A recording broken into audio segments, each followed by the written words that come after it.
Question number 4 में दिया गया है त्रिभुज पी क्यू आर में angle R is equal to 90 degree तथा cosec P is equal to 13/5। तो एंगल पी के लिए शेष सभी त्रिकोणमितीय अनुपात ज्ञात कीजिए। देखिए, शेष सभी त्रिकोणमितीय अनुपात का मतलब है कि आपको शेष 5 त्रिकोणमितीय अनुपात ज्ञात करने हैं, क्योंकि आपको पता है कि त्रिकोणमिति में केवल 6 त्रिकोणमितीय अनुपात होते हैं, जिसमें से एक आपको यहाँ पर दे दिया गया है। अब इसकी सहायता से अन्य 5 त्रिकोणमितीय अनुपात आपको ज्ञात करने हैं। तो चलिए इसको हल करते हैं। सर्वप्रथम लिखेंगे, सबसे पहले इसमें क्या करना है, आपको एक समकोण त्रिभुज ड्रॉ करना है। इस प्रकार से एक समकोण त्रिभुज हमने ड्रॉ कर लिया है। अब देखिए यहाँ पे 90 डिग्री बनता है, हम यहाँ पे 90 डिग्री लिख देते हैं।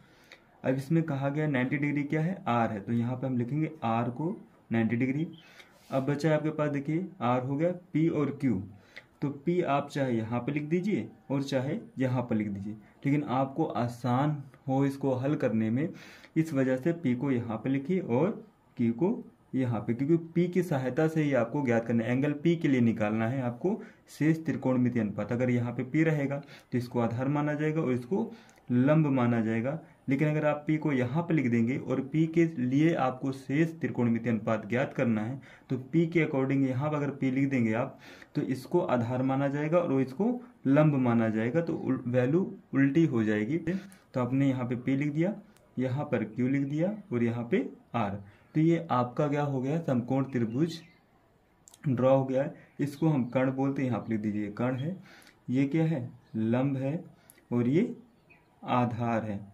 लेकिन अगर P यहाँ पे लिखते और P की वैल्यू ज्ञात करना है, P को यहाँ पे लिखते तो यहाँ पे हम आधार लिखते हैं, यहाँ पर लंब लिखते हैं। ठीक, अब इसको हल करते, देखिए यहाँ पे दिया गया कॉसेक P, तो यहाँ पे लिखेंगे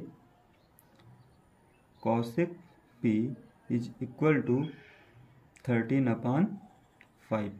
देखिए कॉसेक जो होता है वो साइन का उल्टा होता है, तो साइन होता है लंब बटे कर्ण, तो ये हो जाएगा कर्ण बटे लंब, कर्ण बटे लंब। तो अगर यहाँ से तुलना कर लें तो कर्ण का मान हो जाएगा 13 और लंब का मान 5। यहाँ पे हमें आधार का मान ज्ञात नहीं है, तो इसे हमें ज्ञात करना है। तो आपको पता है अब इसमें हमें त्रिभुज पी क्यू आर में पाइथागोरस प्रमेय का प्रयोग करना पड़ेगा। पाइथागोरस प्रमेय का प्रयोग तभी करते हैं जब त्रिभुज समकोण दिया हो, समकोण त्रिभुज हो और दो भुजाओं का मान ज्ञात हो, तीसरी भुजा का मान ज्ञात ना हो। तो यहाँ पे देखिए कर्ण का मान पता है हमें, लंब का मान पता है, लेकिन आधार का मान पता नहीं है। तो लिखेंगे हम त्रिभुज पी क्यू आर में पाइथागोरस प्रमेय से। तो यहाँ पे क्या लिखेंगे, कर्ण स्क्वायर बराबर लंब स्क्वायर प्लस आधार स्क्वायर। यहाँ पे लंब का मान कितना है, 5 है, तो यहाँ लिख देंगे 5। कर्ण का मान है 13, तो लिख देंगे 13। स्क्वायर कर देंगे इसको, क्योंकि स्क्वायर, तो स्क्वायर कर दीजिए। आधार का मान ज्ञात नहीं है, आधार का मान हमें ज्ञात करना है, तो इसको ऐसे लिख दीजिए। अब इसको और आगे हल करने के लिए क्या करेंगे, देखिए 13 का स्क्वायर होता है 169, कितना होता है 169, और 5 का स्क्वायर होगा 25 प्लस आधार स्क्वायर। ये 25 है, इसको इस साइड भेजेंगे तो हो जाएगा ये माइनस में, तो हो जाएगा 25 माइनस में बराबर आधार स्क्वायर। इसको माइनस करेंगे तो आ जाएगा 144 आधार स्क्वायर। आधार यहाँ स्क्वायर लगा हुआ है, इसका अगर स्क्वायर हटाते हैं तो इसके पे अंडर रूट लग जाएगा, तो हम लिखेंगे आधार इज इक्वल टू रूट 144। इसको हम लिख सकते हैं 144 किसका स्क्वायर होता है, ये होता है 12 × 12। ये पेयर बन जाएगा, क्योंकि 12 का वर्ग होता है 144। ठीक, तो अब यहाँ पर क्या हो जाएगा, ये 12 अंडर रूट से बाहर आ जाएगा।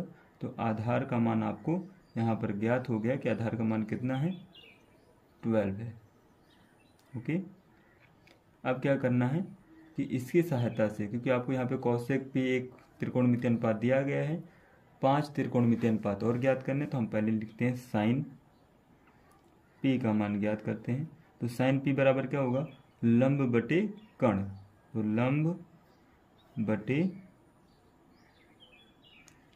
कर्ण।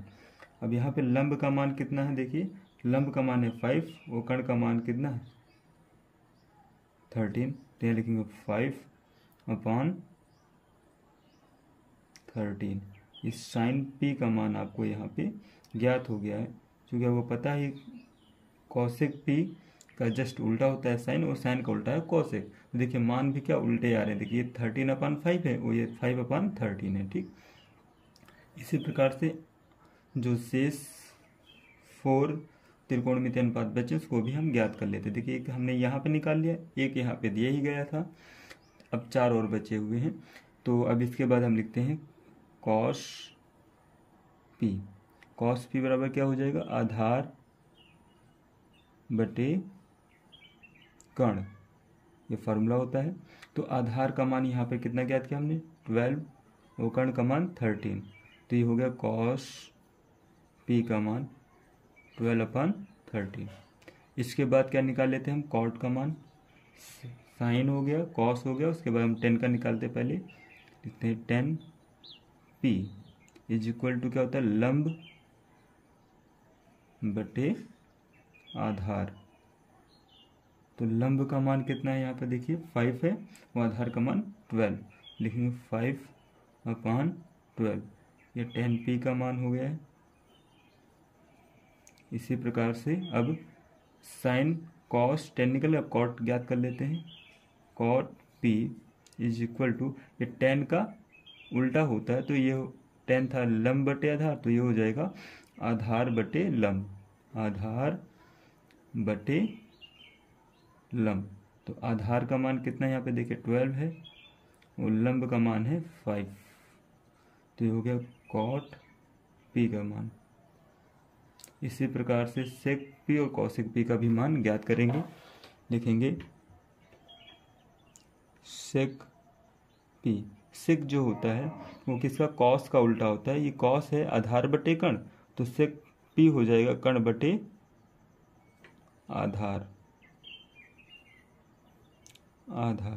तो कर्ण का मान कितना है यहाँ पे देखिए, कर्ण का मान 13 और आधार का मान है 12, तो जगह 13/12 सेक पी।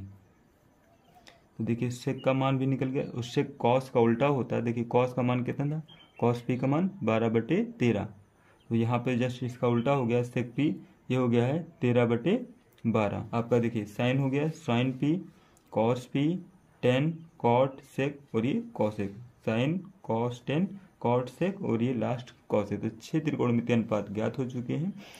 तो इसको आप इसका एक स्क्रीनशॉट ले लीजिए, ये आपका क्वेश्चन सॉल्व हो गया है।